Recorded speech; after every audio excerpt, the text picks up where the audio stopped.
नमस्कार दोस्तों।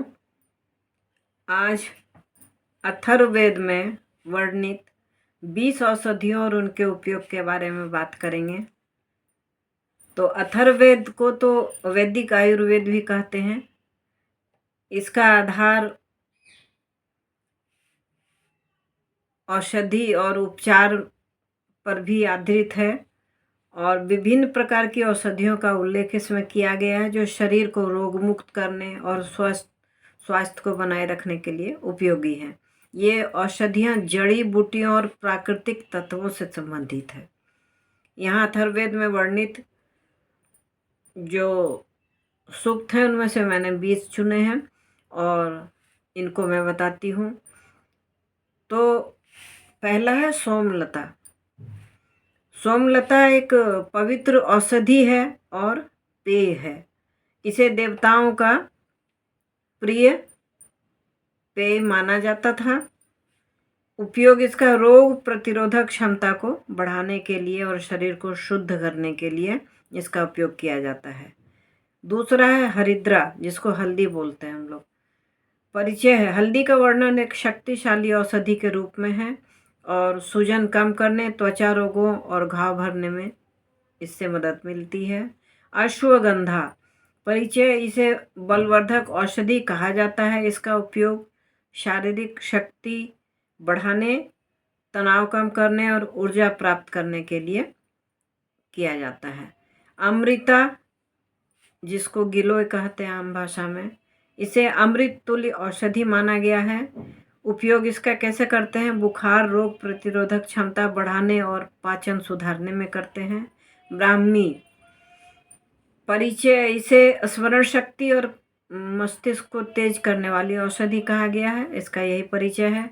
और उपयोग मानसिक स्वास्थ्य, एकाग्रता और स्मृति बढ़ाने में इसका उपयोग किया जाता है। तुलसी, इसे पवित्र और रोगनाशक औषधि माना गया है। जुकाम, खांसी और सांस की समस्या में इसका उपयोग करते हैं। नीम को रोगनाशक और त्वचा रोगों के लिए विशेष माना गया है। त्वचा संक्रमण, खून साफ करने और दांतों की समस्याओं में यह बहुत लाभकारी है। विदारी कंद, यह बलवर्धक और टॉनिक के रूप में प्रसिद्ध है।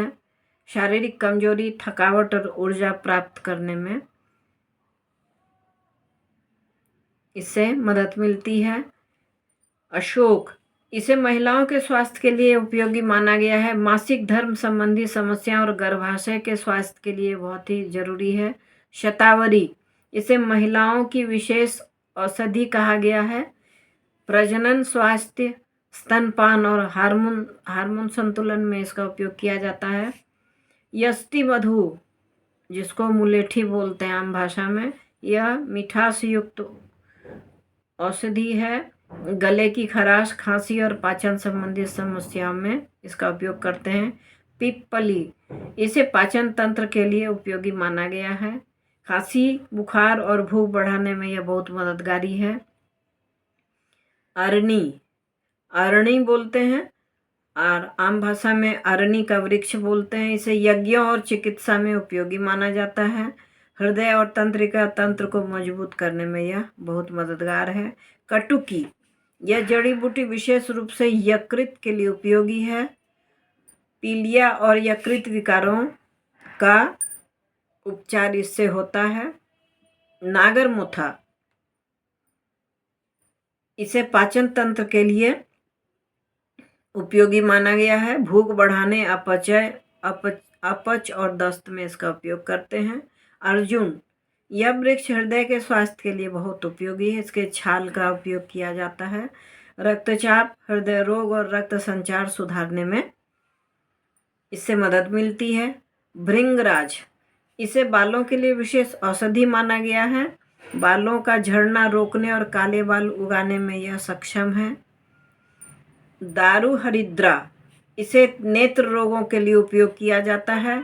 आंखों की जलन, सूजन और नेत्र विकारों में यह बहुत ही लाभकारी है। सर्पगंधा, यह औषधि मानसिक रोगों और उच्च रक्तचाप के लिए उपयोगी है। अनिद्रा, तनाव और उच्च रक्तचाप में यह बहुत ही उपयोगी है। कुटकी, यह शरीर को शुद्ध रखने के उपयोग में आता है और पाचन विकार, यकृत और त्वचा रोगों में भी ये बहुत सहायक है। तो इस तरह से इसमें बहुत सारे सूक्त हैं और औषधि के लिए की भी जानकारी बहुत ज़्यादा है। आम भाषा हिंदी भाषा में हम लोग इसके बारे में जानकारी प्राप्त करेंगे जो आम जनों के लिए भी ग्राह्य है और समझने में आसानी होगी और उपयोग भी करके देख सकते हैं। हाँ, अगर दवा चल रही हो हॉस्पिटल की तो उसे बंद ना करें, लेकिन साथ साथ में इसका भी उपयोग करें। ये इसका साइड इफ़ेक्ट नहीं होता है और लाभ भले ही देर से हो लेकिन हानि नहीं होती है, तो इसका उपयोग भी कर सकते हैं। ये जानकारी आपको कैसी लगी? अच्छी लगी तो लाइक ज़रूर करें, शेयर करें। चैनल में नए हैं तो सब्सक्राइब करें, एक बेल बटन आता है उसे हिट अवश्य करें। बच्चों को भी सुनाएं और मित्रों में भी इसका प्रचार करें, शेयर कर दें, कमेंट करें, लाइक करें। Thanks for watching.